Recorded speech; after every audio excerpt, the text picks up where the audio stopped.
احمد پور شرکیہ ڈیر نواب صاحب میں جماعت اہل سنت یونٹ کا خصوصی تعزیتی اجلاس منعقد ہوا۔ اجلاس کی صدارت جماعت کے صدر میاں محمد خان نائچ نے کی۔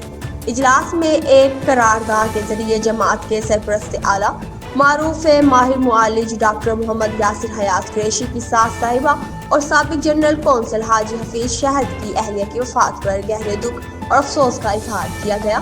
شرکاء نے مرحومہ مغفورہ کے درجات کی بلندی اور لواحقین کے لیے صبر و جمیل کی دعا کی۔